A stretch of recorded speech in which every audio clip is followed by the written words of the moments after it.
एक महत्वपूर्ण बिल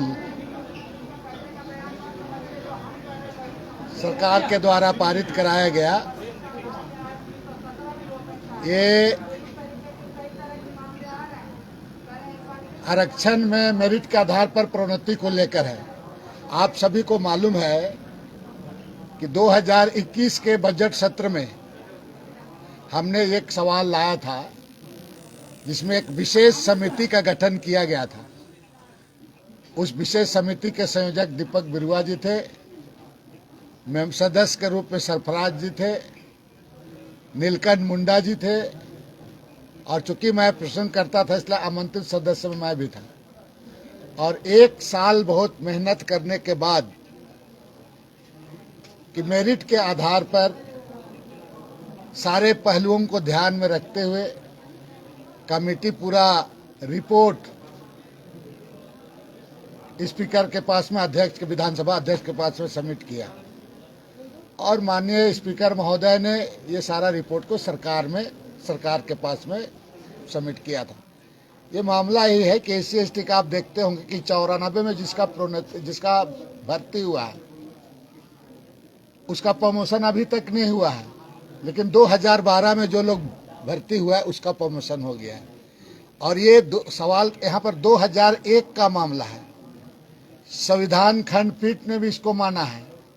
और मेन है इसमें, अगर नगराज कमेटी को हम देखें तो भी उस पर आपका क्षमता, प्रतिनिधित्व, बैकवर्ड, पिछड़ापन, ये तमाम चीज़ों को उद्धृत किया गया है। यहाँ कहीं से भी OBC का मतलब, OBC का संविधान में OBC के बारे में कहीं कोई जिक्र नहीं है। सिर्फ और सिर्फ ST/SC का प्रोन्नति। आप देखे होंगे कि पूरे प्रदेश में ST/SC पदाधिकारी बहुत ज़्यादा आपका प्रमोशन करके आपका सचिवालय में भी नहीं पाए जाते हैं। मानो उनके साथ में एक लंबे समय से अन्याय हो रहा था, और इसीलिए मैं ये सवाल लाया था सदन में। और उसकी विशेष कमेटी का रिपोर्ट के अनुसार उसको आपके मुख्य सचिव स्तर पर उसका कमेटी भी एक बना, और वो कमेटी भी उसका अध्ययन किया, और अध्ययन करने के बाद ये बिल आज लाया गया है। तो ये कहा जाए कि इसके लंबे समय से उनका SC/ST का प्रोन्नति को लेकर के अन्याय हो रहा था। एक बहुत बड़ा उनके लिए एक अच्छा जिसको कहा जाए कि माननीय सरकार के द्वारा एक अच्छा उनको तोहफा के रूप में मिला है। मैंने एक तरफ से न्याय मिला है SC/ST को। पहली बार आपका 20 साल के शासनकाल में ये जो गठबंधन वाली सरकार है उसमें ये उसको एक तरफ से उनको न्याय मिला है। अब विपक्ष के लोग इतना दिन में ही लोग नहीं देखा, भारतीय जनता पार्टी के लोग आज हर चीज को राजनीतिक चश्मे से देख रहे हैं। कहने बोले OBC का गला काटा जा रहा है, किया जा रहा है। भाई OBC का ऐसा बात वहाँ पर कहीं पर है नहीं।